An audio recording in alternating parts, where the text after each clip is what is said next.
Hello everyone, good morning and early good morning. और मेरे पौधे कितने अच्छे लग रहे हैं, हरे भरे। सुबह सुबह इनको देखकर ना दिल मेरा बहुत ज़्यादा खुश हो जाता है। Hey everyone, good morning. और अभी सुबह सुबह चढ़ाई है कढ़ाई। यहाँ पे मैंने आलूओं को कट करके रखा है, आलू और हरी मिर्च। तो खाना बनेगा व्रत वाला, लेकिन कोई व्रत नहीं है। मेरे मोलू को ना जिद थी कि मुझे साबूदाना की खिचड़ी खानी है, तो ये रात को साबूदाना भिगोए थे, देखो कितने अच्छे भीग गए हैं। और यहाँ पे सब्जी की तैयारी, आलू गोभी की सब्जी। गोभी मैंने डाला है अभी गर्म पानी के अंदर थोड़ा सा। तो चलिए, कढ़ाई गर्म हो गई है, पहले खाना बना लेती हूँ, क्योंकि सुबह सुबह ना व्लॉगिंग करने के चक्कर में स्कूल के लिए बच्चे लेट हो जाएंगे, तो इससे अच्छा है कि फटाफट से मैं अपना काम कर लूँ। तो यहाँ कढ़ाई में तेल गरम हो गया, तो मैंने यहाँ पे मूंगफली को फ्राई किया है, क्योंकि ये ना जो साबूदाना की खिचड़ी में ना मूंगफली मस्ट होती है, मुझे बहुत पसंद है। इसके बिना तो मूंगफली हम लोग साबूदाना की खिचड़ी हम लोग खाना पसंद ही नहीं करते। उसके बाद यहाँ पे सेम ऑयल में मैंने थोड़ा से आलू और एक हरी मिर्च को है ना अच्छे से भून लिया है। आलू अच्छे से सॉफ्ट हो चुके हैं, चेक कर लेना है। उसके बाद जो साबूदाना और मूंगफली मैंने रखी थी, उन दोनों को एक साथ डाल देना है। और इसके अंदर केवल जाएगा अभी नमक और थोड़ी सी लाल मिर्च मैंने डाल दी थी, अदरवाइज ना डालो तो भी चलता है, लेकिन हाँ हरी मिर्च है ना वो तीखी होनी चाहिए। और आप चाहें तो इसके अंदर मूंगफली पीस के भी डाल सकते हैं, आप चाहें तो इसके अंदर टमाटर वगैरह भी डाल सकते हैं, लेकिन मैंने इसको ऐसा बनाया है जैसे कि हम व्रत में खाते हैं ना उसी तरह, क्योंकि इसका जो टेस्ट है ना मुझे इसी तरह से अच्छा लगता है। बाकी मैंने काफ़ी तरह से खाई हैं, लेकिन सबसे अच्छी ना मुझे ये इसी तरह से लगती है। और बस 5 से 10 मिनट इनको भूनने के बाद यहाँ पे मेरी जो खिचड़ी है वो बन के हो गई रेडी।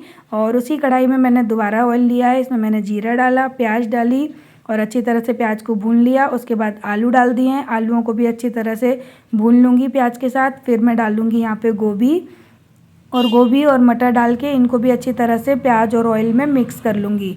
उसके बाद डालूँगी मैं बेसिक मसाले, लेकिन थोड़ी देर इनको भुनने के लिए रख दूँगी। तो नमक डाल दिया है और उसके बाद मैंने इसको ढक के पकने के लिए छोड़ दिया था। अब यहाँ पे काफ़ी अच्छे से ना आलू और गोभी भुन गई हैं, तो यहाँ पे अब मैं डालूँगी बेसिक मसाले, हल्दी पाउडर, धनिया पाउडर और लाल मिर्च का पाउडर। सारे पाउडरी मसाले डाल के और उसके बाद अच्छी तरह से मिक्स कर दूँगी और ढक के रख दूँगी। थोड़ा सा पानी डालना है, 2 से 3 चम्मच, इससे ज़्यादा नहीं डालना है। और बस यहाँ पे सब्जी है ना मेरी 80% मान लो कि पक गई। टमाटर डाल के फिर से पकने छोड़ दी, धनिया डाल दिए और सब्जी हो गई यहाँ पे मेरी बिल्कुल डन। और इसी के बाद बच्चों को छोड़कर आ गई स्कूल, और यहाँ पर अब मेरी बारी है नहीं, अब नेक्स्ट काम की बारी आती है कपड़ों की। तो मशीन में डाल दूँगी कपड़े धोने के लिए। और अभी हमारे वहाँ पे एक स्वेटर की ठंडी है, इसीलिए आपको मैं अभी स्वेटर में दिख रही हूँ, क्योंकि सुबह के टाइम पे लगती है, दोपहर में नहीं लगती, और शाम के टाइम पे हल्की सी लगती है, वो भी मुझ जैसे 1-2% को, क्योंकि मुझे तो वैसे भी ठंडी से प्रॉब्लम है ही। तो मैं नहीं चाहती कि मेरे शरीर में दर्द हो, इसकी वजह से मैं स्वेटर पहनी रहती हूँ। और अभी बाबा आ गए हैं, बाबा ने मुझे आके बोला कि बहू यहाँ से स्कूटी को उठा के अंदर रख लो, क्योंकि यहाँ पे बहुत ज़्यादा गाड़ियाँ निकल रही हैं। तो मैंने कहा अभी फालतू में कोई गाड़ी टक्कर वगैरह दे जाए और स्कूटी में कोई नुकसान हो जाए, तो इससे अच्छा है कि मैं स्कूटी अंदर रख लूँ। और बाबा आ गए हैं और 1-2 दिन के बाद फिर चले जाएंगे शादी में, तो 1-2 दिन की छुट्टी लेकर आ गए थे।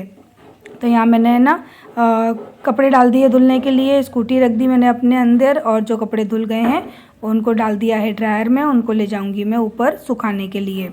सुबह सुबह का यही सारा काम चल रहा है मेरा, और इन्हीं कामों को करते करते कब दिन बीत जाता है पता ही नहीं पड़ता।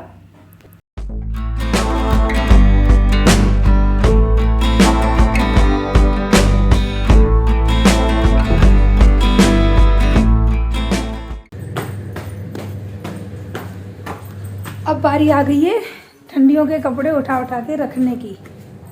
तो जो भारी भारी जैकेट है ना, जो घर पे धो सकते हैं, उनको धो धो के अब मैं सुखाती जाऊंगी, ताकि घर में से कुछ कपड़े तो ख़त्म हो जाए। हाँ। तो थोड़े थोड़े करके मैंने विंटर के जो मोटे वाले कपड़े थे ना, जो मोटी वाली जैकेट होती हैं, उनको ना अभी मैं धो धो के रखती जा रही हूँ, क्योंकि अब उनकी ज़रूरत नहीं पड़ती है। टोपों की भी ज़रूरत अब नहीं पड़ रही है। तो मशीन में ज़्यादा कपड़े तो आते नहीं हैं, 3 से 4 जैकेट ही हम धो पाते हैं, क्योंकि मेरी मशीन इतना ज़्यादा लोड नहीं उठा पाती है। तो 4 जैकेट मैंने आज धोई थी, और मैं डेली 4 जैकेट धो के रख रही हूँ। और मुझे ये समझ में नहीं आता कि मेरे घर में जैकेट कितनी है। मैं डेली 4 जैकेट धो रही हूँ 4 दिन से लगातार, और अभी भी स्वेटरों का तो नंबर आया ही नहीं है। अभी भी आधे स्वेटर तो मेरे धोने के लिए बाकी है, पर धीरे धीरे करके मैं इन चीज़ों को फिनिश करती जा रही हूँ, क्योंकि अब विंटर जा चुकी है। से पापा नहीं थे ना तो सारे कपड़े पता है मैं अंदर रूम में सुखा रही थी, क्योंकि कौन इतनी भाग दौड़ करे। सच कहते हो आप लोग कि मेहनत भी खर्च होती है, एनर्जी भी खर्च होती है, टाइम भी बिगड़ता है। क्या करें, लेकिन भगवान ने किस्मत ऐसी जगह पे लाके जोड़ी। पता है सब कहते हैं ना कि एडजस्ट करना होता है, एडजस्ट करना होता है, लेकिन वो एडजस्ट करने में ना सामने वाले के ऊपर क्या क्या गुजरती है ना, वो तो बस वही इंसान जानता है जो एडजस्ट करता है। चाहे वो लाइफ हो, चाहे वो फैमिली हो, चाहे बजट हो, किसी भी चीज़ में, तो जो एडजस्ट करता है ना उसी को पता होता है। क्योंकि 4 साल पहले भी आप मुझे देखते थे, और 4 साल हो गए आप लोगों को मुझे देखते देखते। मेरे चेहरे पर जो टेंशन है, जो प्रॉब्लम है ना, वो आप लोग साफ देख सकते हो, क्योंकि इंसान किसी चीज़ को कब तक छुपाएगा।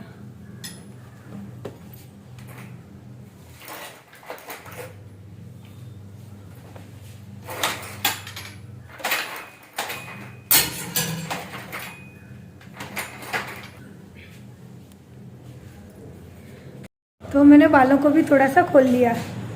तो पता है मेरी है ना आजकल किसी से बात होती है, 11 साल से हम लोग बिछड़ गए थे, अब जाकर हम लोग मिले हैं।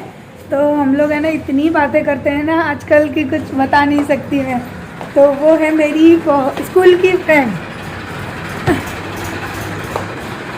आज हमारे वहाँ इतने ट्रैक्टर निकल रहे हैं, इसकी वजह से मैंने अपनी स्कूटी है ना उसको उठा के अंदर रखा। बहुत ट्रैक्टर निकल रहे हैं मट्टी के। फिर आ गए इतने सारे कपड़े घड़ी करने के लिए।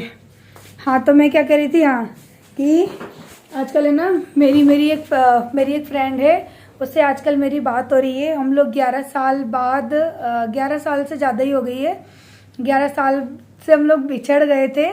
सो सडनली उसका फ़ोन आया, उसका फ़ोन नहीं आया, एक्चुअली मेरा भाई है, मेरा क्लासमेट था जिसको कि मैंने भाई बनाया था, आज भी वो मेरा भाई है।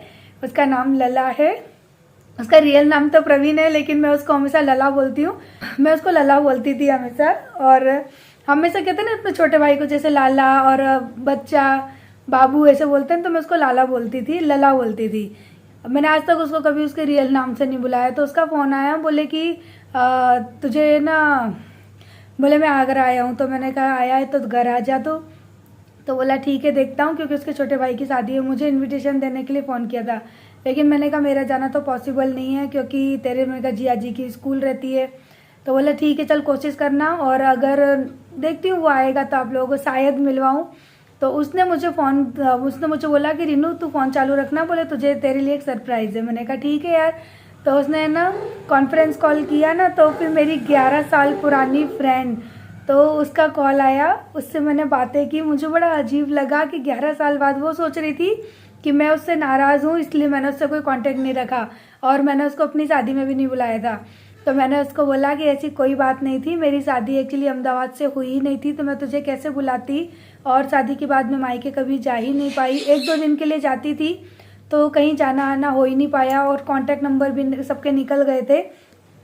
तो वो इतनी खुश हुई ना, बोल रही थी मेरे मन में 11 साल से इस बात का गिल्ट था कि ना वो मेरी सगाई में नहीं आई थी, तो मैं उससे नाराज़ हो गई थी। मैंने कहा तू ही मेरी एक सहेली है इकलौती, और तू ही मेरी सगाई में नहीं आई, तो मैं उससे ना कहीं बहुत गुस्सा हो गई थी। मैंने सच में कुछ दिन के लिए इससे बात करना बंद कर दिया था। तो फिर है ना वो उस चीज़ को लेके बैठी थी कि मैं इसकी सगाई में नहीं गई, इसलिए इसने मुझे शादी में नहीं बुलाया। तो ऐसे ही हम लोगों में बातें हुई ना, तो बोलती है आज 11 साल बाद मेरे ना मन पे से ये बोझ उतरा है कि तू मुझसे नाराज़ नहीं है। मैंने कहा नाराज़गी किस बात की, हाँ थोड़ी सी गुस्सा थी, तू आई नहीं थी, लेकिन इतने साल थोड़ी ना तुझसे नाराज़ रहूँगी। मैंने कहा मेरा अहमदाबाद जाना ही नहीं हो पाया कि मैं तुझसे मिलती। तो उसने मुझे व्लॉग के थ्रू देखा, और इस तरह से हमारी 11 साल बाद बातें हुई।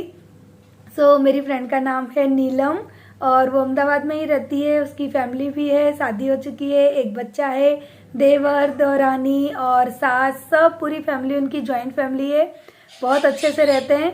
और जब मैं उससे बातें करती हूँ ना, तो मुझे इतना अच्छा लगता है, और कहीं ना कहीं पता है मेरा गला भी भर जाता है, क्योंकि सब कहते हैं ना कि नहीं, हर किसी के घर में सास बहू में झगड़ा नहीं होता, तो वो भी यही कह रही थी कि हाँ थोड़ा बहुत तो होता है भाई, सास बहू है, सास बहू का रिश्ता है तो नोकझोंक होती है, लेकिन बोलती है कि कभी कभी तो पता है ऐसा लगता है कि ये मेरी सास नहीं मेरी माँ है। क्योंकि मेरी फ्रेंड ने ना कभी भी शादी से पहले जीन्स नहीं पहना, जीन्स टॉप वगैरह कुछ नहीं पहनती थी। मैं उसको बोलती भी थी ना तो बोलती थी कि नहीं मेरी हाइट बहुत है, मुझे नहीं अच्छा लगता। आज पता है उसकी सास उसका ज़बरदस्ती जीन्स टॉप पहनाती है, वो लोग शाम को टहलने जाते हैं। और हमारे वहाँ पे क्या होता है, ऑन रोड साइड में जो ठेल वगैरह लगती है ना, तो शाम को वहाँ पे सब लोग ज़्यादातर खाना पीना जाते हैं। तो बोलती है कि मेरा मन नहीं करता रीनू, लेकिन मेरी सास मेरी देवरानी मुझे ज़बरदस्ती ले जाती हैं। और जब वो बता रही थी ना तो मेरी आंखों में इतने आंसू आए कि मैंने नीलम को यही बोला कि नीलम मुझे पैसा नहीं चाहिए था, मुझे इतना बड़ा घर परिवार नहीं चाहिए था, लेकिन मुझे प्यार करने वाला परिवार चाहिए था।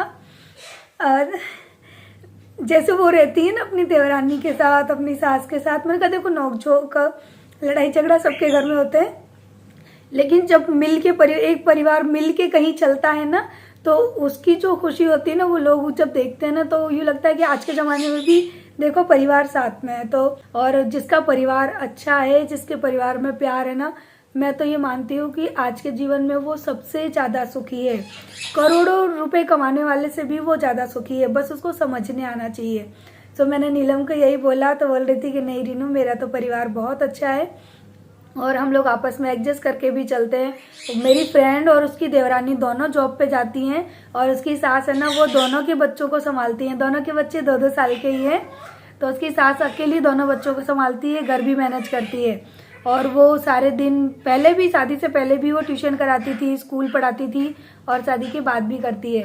तो काम करना मुश्किल नहीं होता, लेकिन जब परिवार का साथ होता है ना तो वही काम कब हो जाता है ना पता नहीं पड़ता है।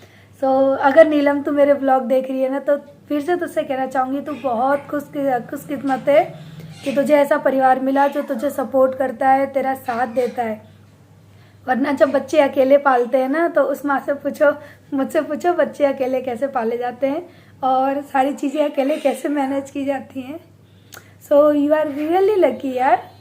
चलिए जो भी था आप लोगों से बात की, मन हल्का हुआ और अच्छा भी लगा, क्योंकि 11 साल से मेरी दोस्त मुझसे बिछड़ी थी, वो मिली तो उसकी खुशी एक अलग ही थी जो कि मैंने आप सबके साथ में शेयर की। तो प्लीज़ आप लोग मेरी इन बातों को समझने की कोशिश करना कि मेरे दिल में क्या था, उस चीज़ को समझने की कोशिश करना, ना कि किसी और वे में मेरी बातों को ले जाना। और हमारी दोस्ती इतनी अच्छी थी जो कि वापस से मिली। आप लोग सोच सकते हैं कि हमारी दोस्ती कैसी होगी, जो 11 साल से वो मेरा वेट कर रही थी और हम लोग बस जो था वो आप लोगों को बता ही दिया। तो उसके बाद फिर मैं लग गई अपने घर के कामों में, फिर से अपने बालों को बांध के। और मोलू ने इतना गंदा किया था ना, कागज़ फाड़ फाड़ के पूरी एक पन्नी भर के कागज़ निकले। तो ये कागज़ है ना मैंने ऐसे नहीं फेंके थे, मैंने बाबा को दे दिए। बाबा से बोला बाबा इनमें आग लगा देना ताकि है ना कूड़ा चारों तरफ फैले ना। तो माचिस से आग लगा दी तो बगल में रख के ही, तो इससे क्या है कि ना कूड़े की जो क्वांटिटी होती है ना वो बढ़ती नहीं है आसपास में, तो मैं ज़्यादातर आग ही लगवा देती हूँ। और क्योंकि हमारे वहाँ पे इस तरह से कूड़ा वगैरह जैसे शहरों में लेने आते हैं ना, ऐसे यहाँ पे कोई नहीं आता, खुद ही को है ना सब कुछ से देखना होता है। तो मैं अपने आसपास गंदगी रखना पसंद नहीं करती बाहर भी।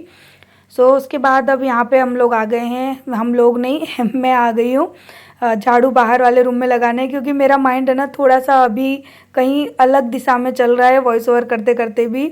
सो कुछ गड़बड़ हो जाए तो थोड़ा सा इग्नोर कर देना, बातों को माइंड ना करना, क्योंकि मैं भी आप सबकी तरह एक नॉर्मल हाउसवाइफ हूँ, नॉर्मल इंसान हूँ, तो मेरा भी मन इधर उधर भटक जाता है। तो यहाँ पर है ना आज मैंने देखा, आज है ना थोड़ा सा डीप मैंने घर की क्लीनिंग की है, क्योंकि मोलू है ना वो सोफ़े के जो बीच का ये पार्ट है ना, इसको एक अलमारी की तरह रखता है। जो भी उसका कबाड़ा होता है, कूड़ा होता है ना, उसको मेरी नज़रों से छुपा के, मुझसे छुपा के इसके अंदर डाल देता है। और जब मेरी नज़र पड़ जाती है तो फिर उसका बेचारे का जो भी सिक्योर किया हुआ कूड़ा होता है ना, वो मैं इसी तरह से झाड़ू में लेके फेंक देती हूँ। केवल एक मोलू है जो कि मेरे घर में इतनी ज़्यादा गंदगी करता है, और स्पेशली सोफ़ों के पास है ना वो अपना जो भी फालतू का सामान होता है ना वो है ना ये सोफ़ों के आसपास ही रखता है। अभी आपने देखा कि सोफ़े के बीच में से कितना ज़्यादा कूड़ा निकला है, और केवल कागज़, उसकी आदत है वो कागज़ों को फाड़ फाड़ के ना इधर उधर रखता है। और ये है मेरा आज का खाना पीना। और ये अचार की मिर्च जो मैंने डाली थी बहुत अच्छी बनी।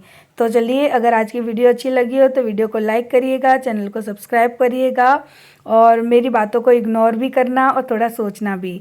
तो इसी के साथ वीडियो को करते हैं एंड।